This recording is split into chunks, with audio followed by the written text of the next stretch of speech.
Pegar o... Então, gente, presta Pompilho, atenção. você vai... Como eu tinha falado pra vocês ontem, ó, escuta aí. Como eu tinha falado pra vocês ontem, nós estamos fazendo hoje uma aula piloto aí, vamos ver como é que vai funcionar.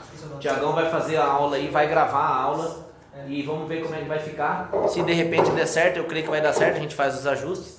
Com certeza nós já tá filmando já tá, a aula tá atorando. Então o áudio vai ser diferente da minha fala, porque ele que tá com o microfone e eu não tô com o microfone, né? Então, tá contigo aí, meu irmão. Obrigado. Pode começar já? Manda abraço. Podem contar até 1000, tá? Olha. 2. Curtiu, né? Vou mostrar um vídeo que eu fiz, um treinamento aí pra você. Eu faço com sem braço e batendo palma ainda, né? Eu ia dar um mortal, fiquei com dó, cara. Claro, sou lutador de Kung Fu. Pá, treta.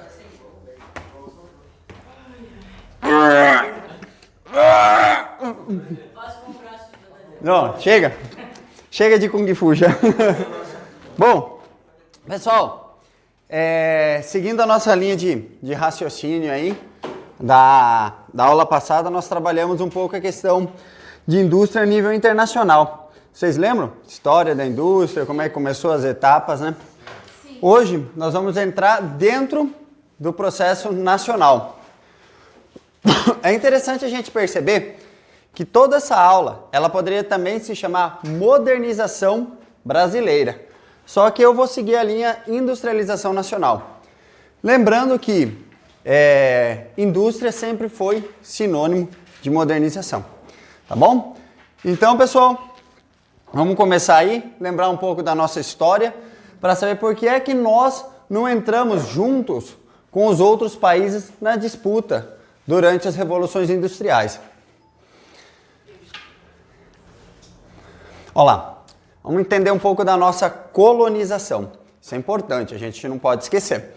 Primeiramente, pessoal, vocês sabem muito bem a diferença, eu acredito, entre colonização de exploração, ou colônia de exploração, e colonização de povoamento. Já tinham ouvido esses termos? Sim, tá? A colônia de exploração, ela é uma colônia que, por mais que as pessoas vinham morar aqui, os interesses da metrópole eram muito maiores. Eles tinham maior contato com essa colônia. Então a exploração se dava de forma mais intensa. A colonização de povoamento já não tinha essa intensidade, porque muitas das pessoas que vinham morar nessas colônias, elas tinham a intenção de fugir, né? Vinham fugindo de alguma perseguição, por exemplo, uma perseguição religiosa, uma perseguição política, se estabeleciam no lugar com pensamentos diferentes da metrópole. Então não tinham quase essa relação de dependência com as metrópoles. Isso faz com que as colonizações de povoamento desenvolvessem mais um país, tá? Isso é uma das explicações históricas. A gente não pode usar exploração de colônia de povoamento, exploração de colônia de exploração como justificativa para um atraso de um país. Mas, de certa maneira, interfere, tá bom? Entenderam bem aqui a questão da colonização de povoamento e colonização de exploração? Sim. Sim? Beleza, então. A colonização e a miscigenação, lembrando vocês que o Brasil é um país miscigenado, certo? Onde os nativos, no caso os indígenas, com todas as suas etnias que aqui viviam, etnias muito diferentes. Lembrando que as tribos que viviam na Amazonas, na região da Amazônia, eram muito diferentes das tribos, por exemplo, que viviam na região do Cerrado. Por mais que a gente generalize essas tribos como indígenas, elas apresentavam características culturais diferentes, tá? Vocês acham que essa miscigenação dos indígenas com os africanos, que vieram depois como escravos, mais os europeus, criou, pela questão até mesmo do clima tropical, um povo atrasado? Vocês acreditam que isso tem relação ou nada a ver? Agora nós vamos descobrir a visão preconceituosa de vocês. Isso é chamar de etnocentrismo, hein, cara? Uma etnia superior a outra, tá? Na verdade, pessoal, isso não justifica. Se a gente for analisar, a miscigenação não é um fator que justifica o atraso de uma nação. Se a gente perceber, tanto os povos africanos quanto os povos indígenas trabalhavam, mesmo que eles eram forçados, eles tinham o hábito de trabalhar, só que não visando a acumulação de riquezas.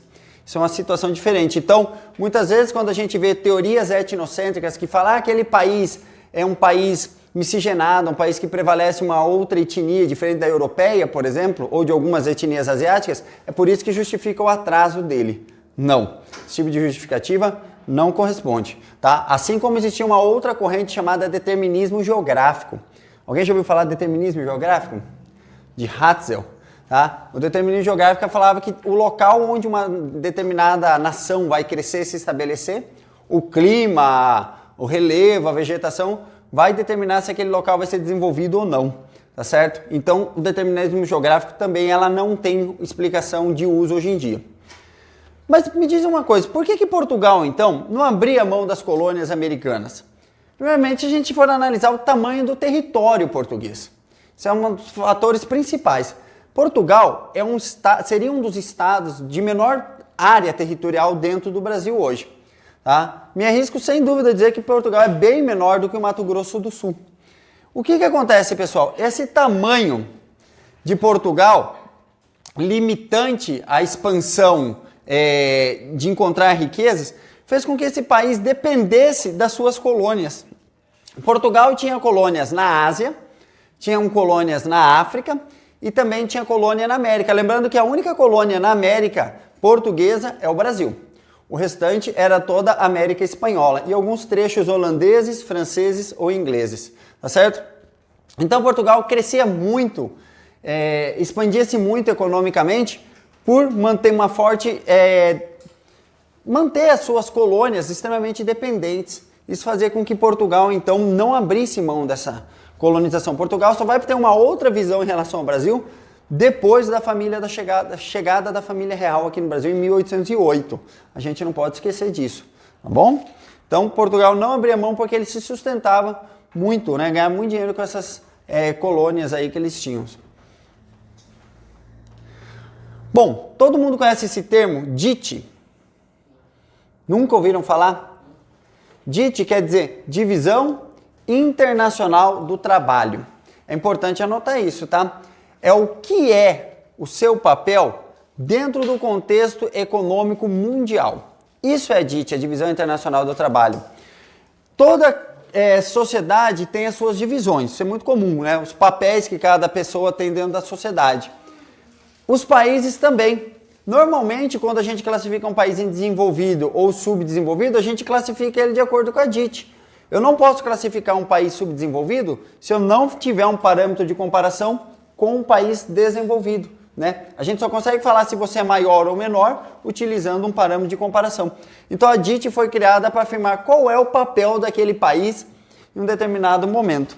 O Brasil, a princípio, durante o momento de Revolução Industrial, enquanto a Inglaterra, por exemplo, estava se industrializando, a França estava passando por um processo de industrialização, os Estados Unidos, o Japão e a Alemanha, aos poucos se industrializando, o Brasil ainda era um país escravocrata. Um país onde as oligarquias agrárias que existiam aqui mantinham mão de obra que não recebia salário nenhum. Então não era interessante para as oligarquias brasileiras ter a venda de produtos aqui. Porque os escravos, que era a maior parte da população, eles não poderiam comprar nada, eles não tinham salário. Então, a história do Brasil foi fundada em cima de oligarquias agrárias baseadas na escravidão. Com as leis que foram surgindo no século XIX, né, a mais famosa delas, antes da Lei Áurea, que é a Lei Eusébio de Queiroz, que proíbe a escravidão, proíbe o tráfico de escravos, aos poucos a população... E aí? Tudo bem, professor? Bom, tranquilo? Senta aí, fica à vontade. Aos poucos a população já começa... Fica tranquilo aí, vou parar um minutinho. Aí. Você podia ter trazido um café já, né? No mínimo, hein, bicho? Tá louco, não se preocupa não. Brincando. Bom, pessoal, a gente está falando aqui a respeito do processo de industrialização do Brasil, tá? Como que ele se deu.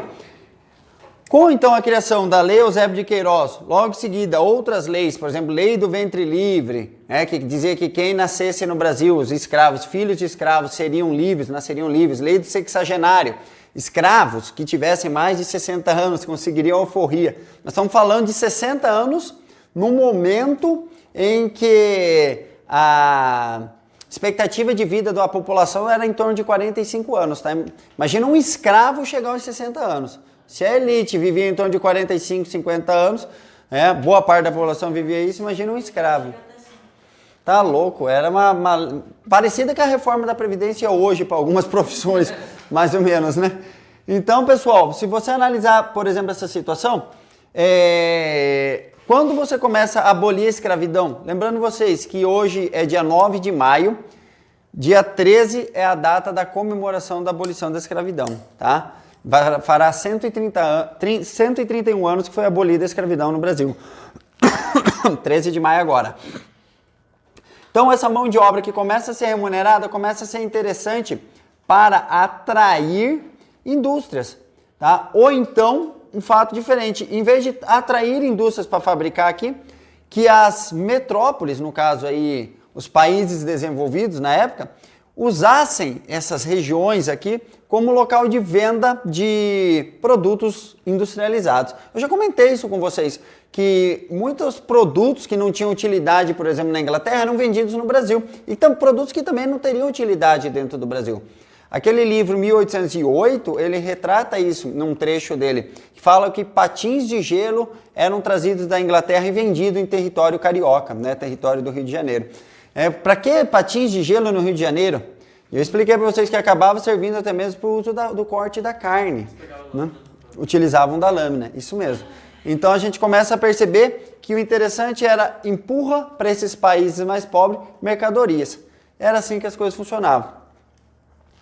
Como que era considerado esse período? Já não era mais colonialismo, nós não éramos independentes. Que nome recebia esse momento aí? Não é o colonialismo.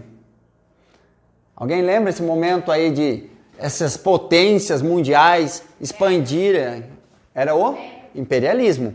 O Brasil vivia sob o domínio de um império monárquico, mas era a forma de governo. Agora, o imperialismo seria utilizar dos países recém-independentes para mercado consumidor.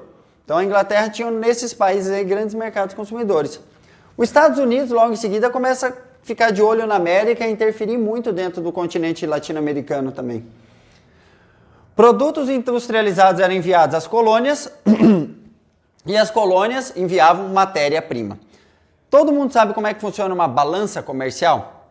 Uma balança, ela sempre vai pender para algum lado.